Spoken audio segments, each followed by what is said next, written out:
അനാവശ്യ നിയമനിർമ്മാണങ്ങളിലൂടെയും ഉദ്യോഗസ്ഥ ഇടപെടലുകളിലൂടെയും നിധി കമ്പനികളുടെ സുഗമമായ പ്രവർത്തനങ്ങൾക്ക് തടസ്സം സൃഷ്ടിക്കരുതെന്ന് നിധി കമ്പനി അസോസിയേഷൻ സോണൽ കോൺഫറൻസ് ആവശ്യപ്പെട്ടു. കറുകടത്താണ് കോൺഫറൻസ് നടന്നത്. ഗ്രാമീണരുടെ സാമ്പത്തിക ആവശ്യങ്ങൾക്ക് അത്താണിയായി പ്രവർത്തിക്കുന്ന നിധി കമ്പനികളുടെ പ്രവർത്തനങ്ങൾക്ക് അനാവശ്യ നിയമനിർമ്മാണങ്ങളിലൂടെ തടസ്സം സൃഷ്ടിക്കുകയാണെന്ന് Nidhi company association Ernakulam zonal conference ആരോപിച്ചു. ഈ നടപടികളിൽ നിന്ന് ബന്ധപ്പെട്ടവർ പിന്മാറണം. കോതമംഗലം കറുകടത്ത് നടന്ന കോൺഫറൻസ് ആന്റണി ജോൺ MLA ഉദ്ഘാടനം ചെയ്തു.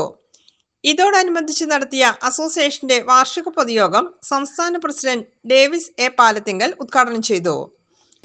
ഇത് അപ്ലൈ ചെയ്യുന്ന കാലത്ത് ഒന്നും നോക്കാതെ റവന്യൂ കിട്ടാൻ വേണ്ടി ഗവൺമെന്റ് ഒരു നിയന്ത്രണം ഇല്ലാതെ ഒരു കൺട്രോൾ ഇല്ലാതെ എല്ലാവർക്കും ലൈസൻസ് നൽകുകയും അതിനൊക്കെ അംഗീകാരം നൽകുകയും ചെയ്തു. അതിനുശേഷമാണ് ഈ NDH4 എന്ന ഫോം വരുന്നത്. അന്ന് മുതലാണ് നമ്മുടെ നിധി കമ്പനികൾ നിയമയുക്തം ആരംഭിക്കുന്നത്. അതുവരെ ആകെ നമുക്ക് 2018 ഉണ്ടായിരുന്നത് ഡിമാറ്റ് അക്കൗണ്ടിന്റെ പ്രശ്നം മാത്രമായിരുന്നു. അത് നമ്മൾ വളരെ നന്നായിട്ട് ഡൽഹിയുമായി സംസാരിച്ച് കാര്യങ്ങൾ ബോധ്യപ്പെടുത്തുകയും അതനുസരിച്ച് നമുക്ക് അതിൽ നിന്ന് നിധി കമ്പനികളെ ഒഴിവാക്കുകയും ചെയ്തു.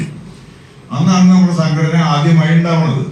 അത് കഴിഞ്ഞ് 2019 NDH4 വരികയും എല്ലാവരും NDH4 അനുസരിച്ച് അപ്രൂവലിനായി അപേക്ഷ സമർപ്പിക്കുകയും ചെയ്തു.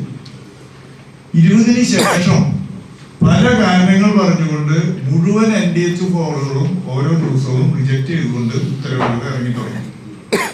ഇത് വന്നപ്പോ നമ്മൾ നിധി കമ്പനികളുടെ ബേസിക് റൂൾസ് ഒബേ ചെയ്യാൻ നമ്മൾ ബാധ്യസ്ഥരായിരുന്നു. അത് അല്ലാതെ ഒരുപാട് കാര്യങ്ങൾ നിധി കമ്പനികൾക്ക് ബുദ്ധിമുട്ടുണ്ടാക്കുന്ന തരത്തിൽ പറഞ്ഞുകൊണ്ടാണ് ഈ ഉത്തരവുകൾ മുഴുവൻ പുറത്തിറങ്ങിയത്. സോണൽ പ്രസിഡന്റ് MV മോഹനൻ അധ്യക്ഷത വഹിച്ചു.